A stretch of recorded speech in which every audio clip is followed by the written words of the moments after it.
Hello, Gabby.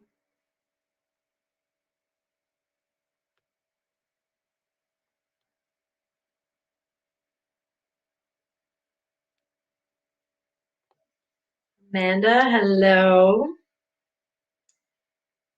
How's the day going so far?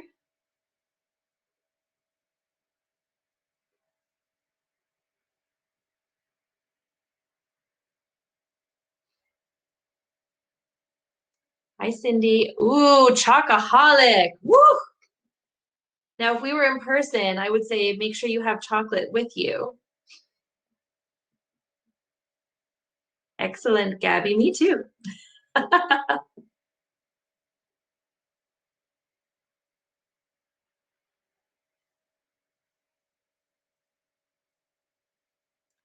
Well, definitely. You always do. Ah, now I wish we were in person. I'm obsessed with chocolate. Probably a little too much. That's okay. Actually, can you ever have too much chocolate?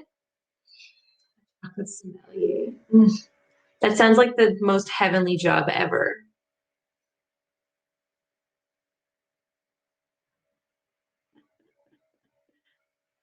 Chocolate.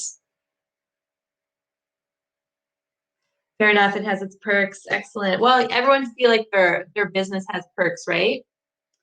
I always love what you do. I know it sounds cheesy to say it, but it's true.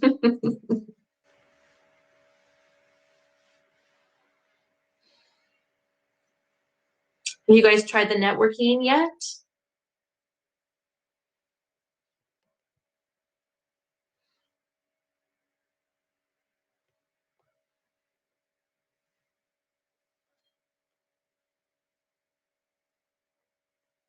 Anyone? Networking? Got a couple minutes? We can chat. How was it for you, Katya? Have you done the hop-in networking before? Not yet, Cindy? Should try it. It's an experience for sure. And then today at Carlina. First time, amazing. It's fun and it's weird because sometimes you feel like you're gonna get cut off, but it's always fun. It is like a blind date. It's so true. Sometimes it would be good if blind dates were actually done on video first, I think. But you know. Hi, Sarah. Thanks for joining.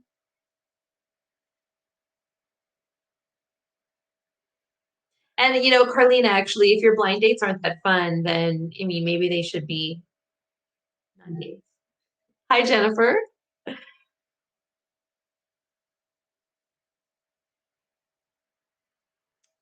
Me as well, Chris. I am as well. A prerequisite, definitely a video. Well, I think pretty much video calls now. Anyone dating during COVID? I'm not. I just put my hand up as in like put your hand up if you're dating during COVID. It sounds like it's kind of like the wild, wild west. It's an interesting time. This is not a presentation about dating, but but definitely we could talk about personal branding when it comes to your digital footprint. It is social media is like dating, absolutely, absolutely. Ah, Sophie, well, hopefully you've been chatting with this person and you guys have been COVID dating, but okay. Hello, Mafuz. Hopefully I pronounced your name wrong. Correct me if I haven't. Um, excellent. I love nailing things on the first try. Um, I got a whoa. Oh, excellent. Ah, I've impressed you already and I haven't even started. All right, so it's 1:31, so I want to get started. Want to make sure that we get through everything today. Hi, Dwania. Hi, Julie, Antoinette. So many people in here. That's great. Um, I'm very excited to talk about social media today. I know that's one thing it's often a point of frustration for business owners, even for marketing managers. If you're running marketing for a business, whether it's small or large, there just never seems to be enough time. And you have to do things in specific ways because you want to make sure that you're doing it right, so you're connecting properly. So this is a social media party. Maybe if I have time, I'll sing later. But not right now. So Basically today, what we are going to talk about are 5 secrets to social media success. And these are based on the fact that I've worked in social media, things that I see are working, maybe things that I've seen that are not working. We'll talk about some stuff like that as well, because sometimes that's just as important. But really the goal for today is to give you some actionable tips that you can walk away and say, okay, this is what I'm going to do for my business. I'm going to try this, I'm going to try this, and I'm going to figure out exactly what works and what's going to make it easier for me to be successful on social media. So without further ado, let me just slide. I'm working on multiple screens here. I feel so special. But I do have the chat available. So if you want to make, actually, you know what, I think this makes the screen even bigger for you, but if you double click on my slides, that makes my face smaller. I'll try to be extremely expressive with my face so you can still see that I'm really excited about this. But then you can see my slides as well. We'll kind of get going on here. So I don't want to talk a lot about myself because this is all about you, but I do want to let you know a little bit about who I am, just so you know, like, why the heck is she talking about this? So I am the founding partner at Songbird Marketing Communications, and I work with small businesses, medium-sized businesses, and a lot of individual experts to really help to pinpoint what the best strategies are to really reach your audience in the best ways at the right time, using the right messaging. For Songbird, we do everything from strategy, you know, helping building the foundations of your business and really setting you up for success, all the way through to figuring out exactly who your target audience is and how you should reach them in the right ways. And it could be social media, public relations, media relations, influencer relations, all the relations, and doing a little bit of experiential marketing, which has changed significantly during COVID, but you can still create great experiences. And, oh, you can hear it. Okay. Okay, good. Sorry. Someone said I was on mute. Perhaps your speaker is off, maybe? Okay, you can hear me. So, okay, we're gonna keep going.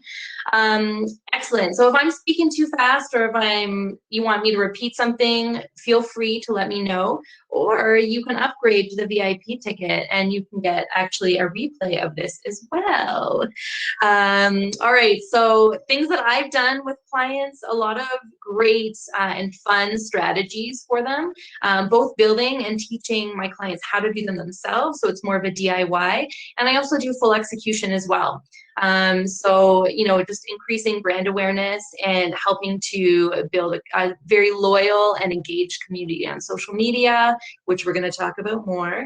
I do a lot of media relations for clients and helping them to really get into mainstream media and to niche media outlets. And I do a lot of influencer relations as well. And then also, it always comes down to content. Content is amazing. Content is fun. And we'll definitely talk a little bit. We'll talk a little bit more about that as well. Let me just, the smooth upsell. I try. I wore glasses today too, so I would look smarter. Does that work? All right. Thank you, Tamisha. Let's get started because I don't want to wait too long here. It's already been 5 minutes. What I've been waiting you guys wait for 5 minutes. Takeaway number 1, get glasses. Absolutely. All right. Secret number 5. This should be, you know, pretty straightforward. Pick the right platforms. I'm going to start from, they're all important, but I'm going to talk about the most important one last. Will be secret number 1. I'm going to do a countdown. Hang on, I got a hair in my mouth. There we go. Hair everywhere. All right. Okay. Secret number 5, pick the right platforms. I'm sure these are all platforms that you are very familiar with. Hands up if you are on any of these platforms, or just say, I am. Whatever you're on, you probably love them, you know them. If you're not on LinkedIn, you for sure need to be on LinkedIn. On all, in theory, we'll talk about what that means. So, you know, this list seems kind of manageable, but this is like even just a fraction of what's out there right now. There's so much out there, and there's so many different social media platforms you can be on. Should you be on all of them? Question: should you be on how many should you be on? How many social media platforms is the best number of social media platforms for you to be on? I'm getting a lot of no's. That's great. How many? 2 to 3? 3, 3, 2, 5 or 6. Whoa, 5 or 6? What? Crazy. 2, 3 to 4. That's a lot. 3 to 4. 3 is even a lot, guys. So here's the thing. Here's the deal. You have to pick the right platforms, and that means picking where your audience hangs out. You have to figure that out. You might know a lot about Facebook, and you might feel comfortable on Facebook. Oh, I'm trying to become a MySpace influencer. You should be. You might feel comfortable on Facebook, but if your audience hangs out on Instagram, there is no point for you to even be on Facebook.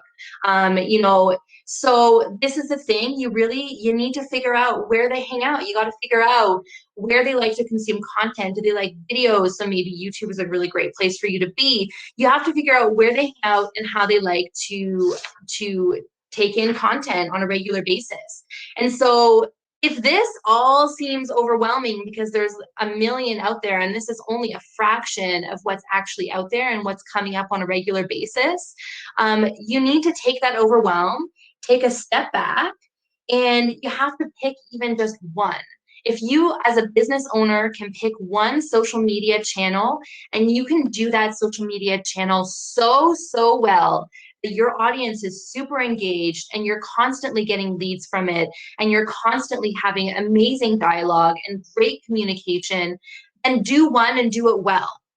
That is the answer. You're right. I see master one and move on to the next. Absolutely. Never fully move on, but you can add to it. You want to add to things. You never want to take away if something is working really well. We're going to talk about automating postings across many platforms, Pierre. I'm not a huge fan of it, but we'll talk about that a little bit more in a second. 1 second, actually.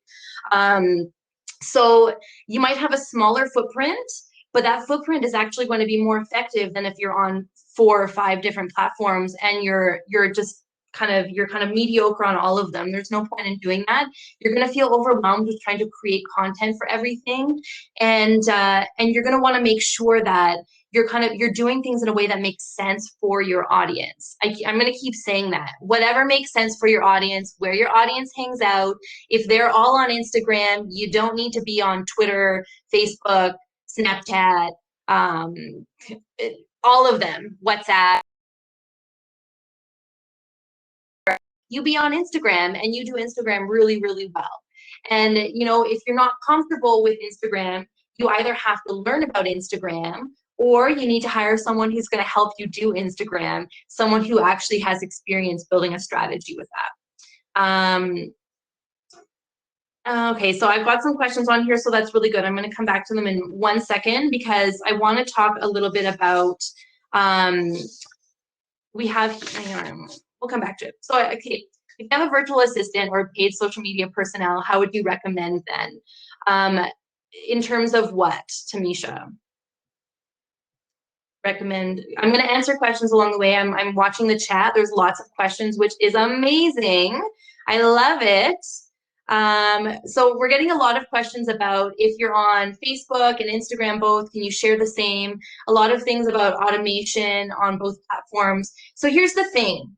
If you are building a community on Facebook and you're building a community on Instagram, the idea is that you're probably going to have some crossover, but you're going to have different audiences on each, and each of those platforms needs to be addressed differently. The captions should be written differently. The use of hashtags should be different. And so you really want to make sure that you're creating content for each platform. Because the idea is if someone's following you on Facebook and they know that you're just going to be posting the same content on Instagram, why would they follow you on both? And then in that case, you're kind of just wasting your time being on 2 platforms because you're running the same strategy on both platforms. Not only that, people spend time on Facebook at different times than they spend on their Instagram.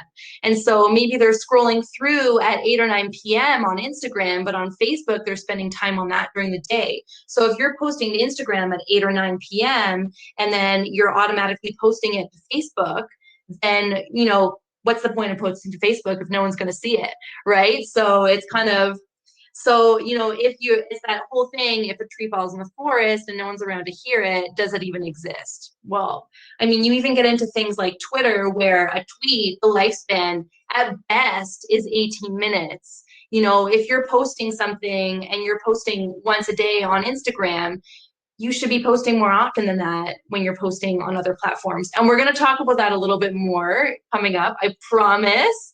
So you really want to make sure that you're figuring out exactly how people consume content on each of the platforms that you're on, and you're creating content that makes sense. That's not to say that you can't be efficient with the content and that you're creating it, which again, we're going to talk about more. I love that you guys are engaged and you're really leading into everything that I'm doing next. You're making my job so easy. Hashtags, how are they different on platforms? So for example, Anna, Instagram, you can use way more hashtags than you can on, say, Twitter. For Twitter, I would recommend 2 to 3 hashtags, whereas Instagram, this is also a huge debate. There's always debates about social media. It's like we're constantly just engaged in drama. Instagram, some people say that you should be posting 6 to 9 hashtags per post. Some people say you can do 20 hashtags per post. On Facebook, a lot of people like to keep it down to 1 or 2 hashtags per post. So there's really, and same thing with with LinkedIn. So you really want to make sure that you're looking at each of the different platforms and how things are used.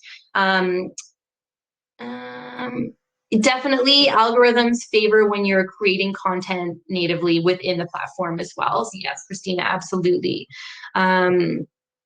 Yes, Amanda, you have to figure out who you want to attract. Really, it's all about making sure you know what makes them tick. You want to make sure that you know how to engage with them and how they like to engage with brands. All right, secret number 4. Define what success looks like for you. So many people, actually, before I do that, Christina, absolutely, you can share them in the comments. It depends how many you're using for hashtags.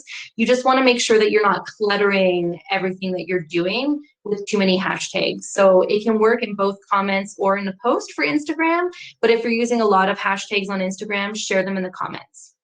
Okay, 4, define what success looks like. So many people get onto social media and they're like, I'm on social media. Ta-da! Okay, well, why are you on social media? What difference does it make if you're on social media? You have to figure out what you're looking to achieve on social media. You have to align your social media goals with everything that you're looking for your business. And so you need to create these goals for yourself before you get started. And if you've already jumped on social media and you're in it on a day-to-day basis, you can still step back and you can say, what does success look like for me? Because you need to create these goals. And you guys, have you heard of SMART goals? I'm sure most of you have. If you haven't, that's okay. Specific, measurable, attainable, relevant, and timely. So that's what you should be looking at when you're creating goals for yourself. You want to make sure that you're tracking things that are measurable. So things like community growth is a good one to look at, but make sure you're tracking quality followers. If you have 10,000 followers and nobody's buying from you, then who cares? You have 100 followers and they're all buying from you, that's really all that matters. So you're wanting to look at your community growth. You want to look at brand awareness. And that can be things like, are people looking at your profile?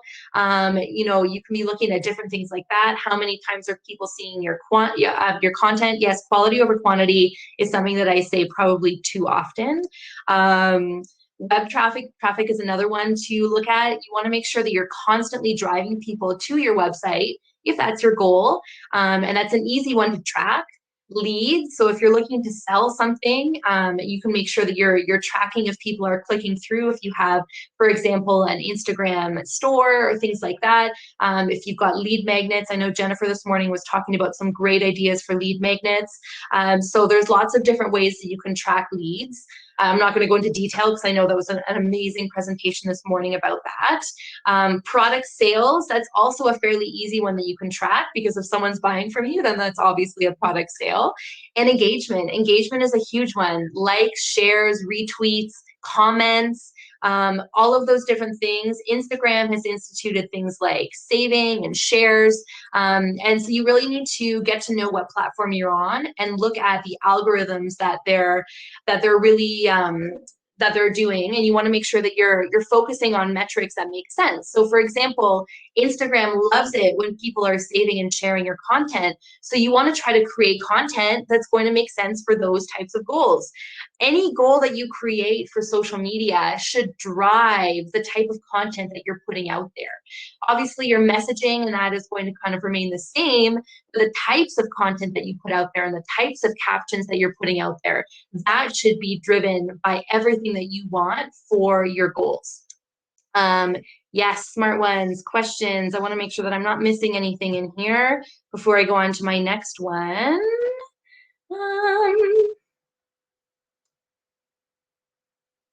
Yeah, we're good. Okay, next.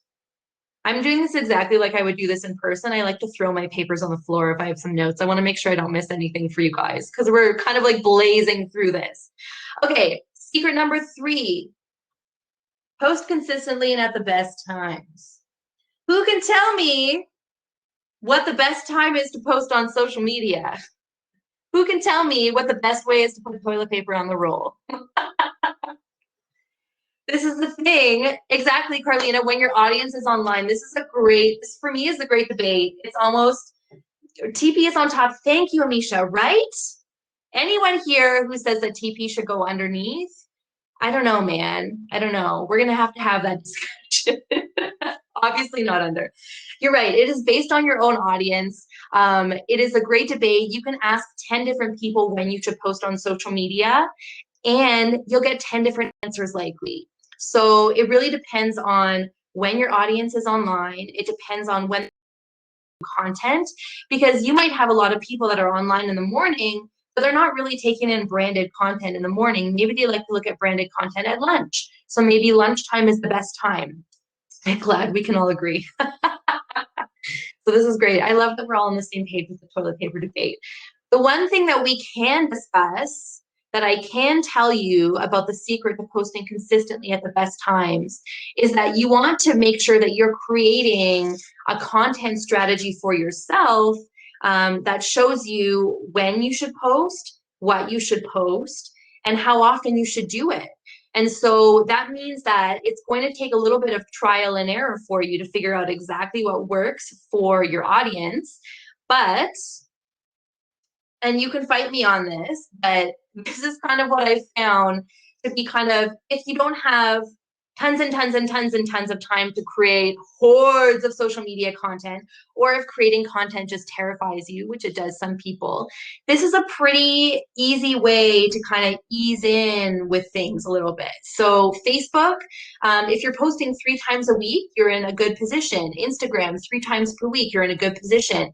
Twitter, you should be posting 2 to 5 times per day at least, which is the one thing that it gets a lot of people a little bit like, that's a lot of times to post. Pinterest, you should be posting at least 3 times per day. LinkedIn, 3 to 5 times per week. The idea with social media is that posting once per week is just not going to cut it. You want to make sure that you have a consistent presence and that you are kind of doing things on a regimented way so your audience can know when to expect things from you. So if you decide that all you can do is 3 times per week on Instagram, then you post 3 times per week on Instagram, and you better be doing it every single week and figure out what days work best for you. So you can try things out. So you can do Monday, Wednesday, Friday and figure out if that works best for you. You can do Monday, Tuesday, Thursday, maybe that works best for you. But whatever it is, figure that out and then consistently do that at regular times. Now, the idea is that you want to make sure that you're looking at the analytics to see what's working best for you and what's not. And certain platforms definitely have, they have their insights built in. If you're using a scheduling platform, then that's also great. A lot of them have some really great and robust analytics for you. For example, Instagram, Later is great for Instagram. They've got some great analytics built in. A lot of them you do have to pay for the pro to use it. They are fairly low cost. There are certain platforms that are more expensive, but if you're looking for more budget platforms, that's something we can discuss in more detail. But things like Hootsuite and Later are fantastic options if you're just starting out. They have free versions, and they do allow you to post on multiple different platforms. Now, this gets back to the idea of scheduling content and scheduling it for multiple platforms at the same time. We already know that I totally disagree with it, unless you've decided to have a platform that's kind of like a throwaway platform that you know you're not really into, but you just kind of want to have a presence on it. So in that sense, it kind of works. But if you're actively trying to have a social media strategy that covers Facebook, Instagram, and LinkedIn, you should be doing separate content for all of them at separate times. And so that oftentimes, that's right, you can't automate relationships. You just can't do it. You know, what would be the fun in that? We're all human, right? We're not robots. And so you want to make sure that you're planning ahead, and that using these scheduling platforms, the scheduling software, it makes it super easy for you to do that, because you can create content and then you can schedule it to send out, and it should never be a set it and forget it. You can schedule it, and then you want to make sure that you're tracking it. And so you know that you're going to have content going out. If you've got a busy week coming up, I had a bunch of scheduled talks this past week, and I knew that I would be okay because I scheduled my content. So all I had to do is go in there 15 minutes a day, and I could do my engagement. I could make sure that I was doing more. If I have time, then I can actually go in there and I can do some extra growth engagement. And so that's kind of the way I look at it. I want to make sure that I'm always doing 15 minutes a day at the very least for each of the social media clients that I have, especially for Songbird as well. And then generally I like to do more. And for client work, I'm always in there doing more, and that's scheduled growth engagement. So there's kind of different engagements you can do, but do things consistently. There's a question about whether there's a copy of the session. Oh, there we go, Carlina, you beat me to it. If you get the VIP ticket, then you get a replay of all of the sessions, I believe. Yes, scheduling content can absolutely be dangerous, which is why you should never set it and forget it. We are in a world right now where there's so many things happening. There's so many changes on a day-to-day basis related to COVID-19. There's a lot happening economically right now. There's so much happening politically, and there's so much happening in the world of social activism that you should never set your content and just let it run. You should always be in there every day, making sure that what you're doing, it makes sense still for the day. If there's been something that's really heavy that's happened, I know, Sophie, you gave the example of a hockey store pre-scheduled a huge hockey gear sale, and it turned out to be the day after the Humboldt Broncos bus crash. And, you know, you have to be aware of what's happening around you at all times. Yes, Later is one of them, Mira, and Hootsuite is another. Very easy to find and super easy to use. It's a great way for you to even get in there, engage. Hootsuite is a really great dashboard for that. Later is great. Yes, Buffer App, there's so many others out there. I'm going with the ones that I use most often because I find them easy to use, and they're also fairly cost effective as well, which is another thing that a lot of people like to take into consideration as well. All right. So that would be secret number 3, post consistently at the best times. And I'm glad that we're all on the same page with the toilet paper debate, because I was going to have to stop the session and leave if we weren't. All right. Secret number 2. This should be, you're about to leave the conference, me too. This should be a given. Everything that you do in your business should be to provide value for your community, for your audience. On social media, it's for your community. Every single piece of content that you put out, every single comment, every single like, every single share, every single thing that you do on social media should be, in the eyes of your community, valuable. And your audience wants to hear 3 things from you. They want to hear about special offers and special deals. They want to learn something new, and they want to hear about new products and innovation. Seems pretty simple, right?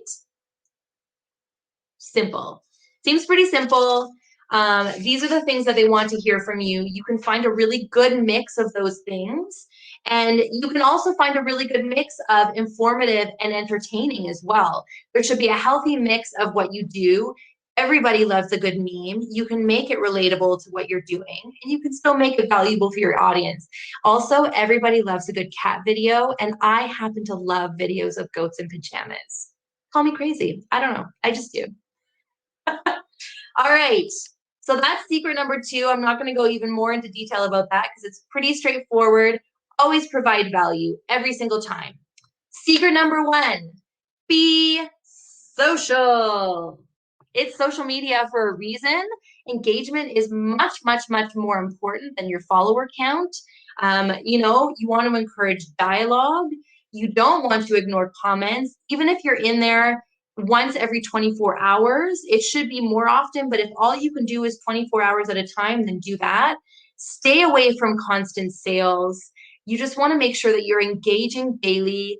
Show some personality, have a little fun with it, tell a joke, share a funny video, share some behind the scenes of your brand, let people get to know you, let people get to know the people behind the brand, and just make sure that you're in there to be social. It's social media. It's not selling media, it's social media. You're building a community, you're building relationships, and you're having fun with it. Being social means having fun. You know, I know it's been a long time, but we all used to get together with our friends face to face and hug them and laugh with them and stuff like that. That's what social media is, only it's just with your community. And so you just want to make sure that you're actually getting in there and you're being social every single day and you're letting people know exactly who you are. Okay. I have 2 minutes before the amazing keynote speaker is happening. You're right, the chat box is a great example. I know we've answered some questions already. I will be here answering questions. I'm actually, I don't know, Dwania, how you feel about me staying on here a little bit late if people have questions or if you want me to pop over into my session. But in the Songbird session, at 3 and 4, I'll also be doing another live Q&A if you have more questions about social media or other marketing and PR things. So yeah, you can pop over to Songbird then when 2 o'clock hits in a minute. Let me see here. If you want to set up a quick 20-minute consultation with my business partner and I, feel free. I just popped in the link in the session chat here, and I've been putting it in our booth as well. So there's lots of different places for you to connect with me today, after today, so many different things that you can do. And I love talking about marketing. I love talking about branding. I love talking about all of these things. You know, it's no strings attached consultations and communications and chats. And so I just want to make sure that you get your questions answered. And if you feel like you want to work with us, then great. We have some amazing small business packages that we're offering at 20% off today. So, you know, feel free to ask me questions about those or just chat about marketing. Or you can get me to sing for you later if you want. I don't know. I don't know how it'll sound over Hopin, but that's fine too. Okay. Perfect. That's it. You can pop on over to my session in Songbird if you want, or you can go check out the amazing keynote speaker. Thank you so much, guys.